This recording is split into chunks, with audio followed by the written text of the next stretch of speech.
American president নির্বাচনের আর 2 মাসও বাকি নেই। এর মধ্যে করা জরিপে দেখা গেছে এবারের মার্কিন নির্বাচনে রিপাবলিকান প্রেসিডেন্ট প্রার্থী ডোনাল্ড ট্রাম্প ও ডেমোক্রেটিক প্রেসিডেন্ট প্রার্থী কমলা হ্যারিসের মধ্যে হাড্ডাহাড্ডি লড়াই হতে পারে। স্থানীয় সময় রোববার মার্কিন সংবাদ মাধ্যম দ্য নিউ ইয়র্ক টাইমস ও সিয়েনা কলেজ যৌথভাবে এই জরিপটি করেছে।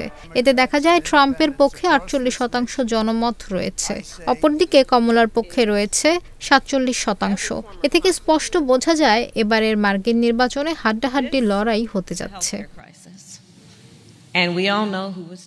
গত জুলাইয়ে মার্কিন নির্বাচনী প্রতিযোগিতা থেকে সরে দাঁড়ান মার্কিন প্রেসিডেন্ট জো বাইডেন। বিশ্লেষকদের মতে বিতর্কে বাইডেন খারাপ করেছিলেন বলেই ট্রাম্প জিতেছিলেন। বাইডেন নিজের যুক্তি যথাযথভাবে উপস্থাপন করতে তো পারেননি, পাশাপাশি ট্রাম্পের ভুলগুলোও ধরতে পারেননি বাইডেন। তবে সবশেষ জরিপে দেখা গেছে তার সমর্থকেরা খুব বেশি দল পরিবর্তন করেননি। জরিপে ভোটাররা জানিয়েছেন তারা কমলা সম্পর্কে আরও জানতে চায়। জরিপে অংশ নেওয়া 28% মানুষ জানিয়েছেন তাদের ডেমোক্রেটিক দলের প্রার্থী সম্পর্কে আরও তথ্য জানা প্রয়োজন, আর ট্রাম্পকে নিয়ে আরও তথ্য জানতে চাওয়া মানুষের সংখ্যা 9%।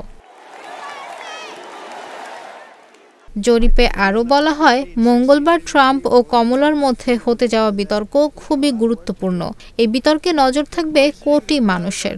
নির্বাচনী প্রচারে অনেকটা ফুরফুরে থাকা কমলা বিতর্কে বাক্যবাণে প্রতিদ্বন্দ্বী ট্রাম্পকে পরাস্ত করবেন বলে ধারণা করছেন বিশ্লেষকেরা।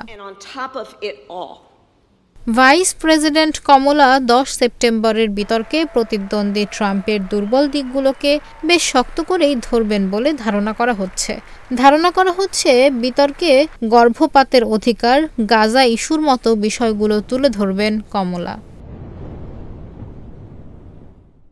পেনসিলভানিয়া অঙ্গরাজ্যের ফিলাডেলফিয়ার ন্যাশনাল কনস্টিটিউশন সেন্টারে স্থানীয় সময় আগামী মঙ্গলবার রাত 9টায় ডোনাল্ড ট্রাম্প ও কমলা হ্যারিসের মধ্যকার এই বিতর্ক অনুষ্ঠিত হবে।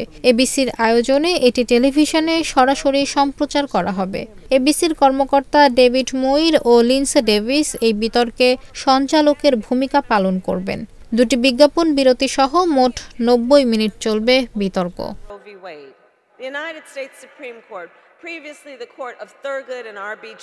আগামী 5 নভেম্বরে মার্কিন নির্বাচনের ভোট গ্রহণ অনুষ্ঠিত হওয়ার কথা। বিশ্লেষকদের মতে বিতর্কে প্রথমবারের মতো কমলা তার পরিকল্পনা আরও বিস্তারিতভাবে জানানোর সুযোগ পাবে। আর যেহেতু জনমত জরিপে ডেমোক্রেটিক দলের প্রার্থী খুব পিছিয়ে নেই, তাই এই বিতর্ক খুবই তাৎপর্যপূর্ণ হতে যাচ্ছে।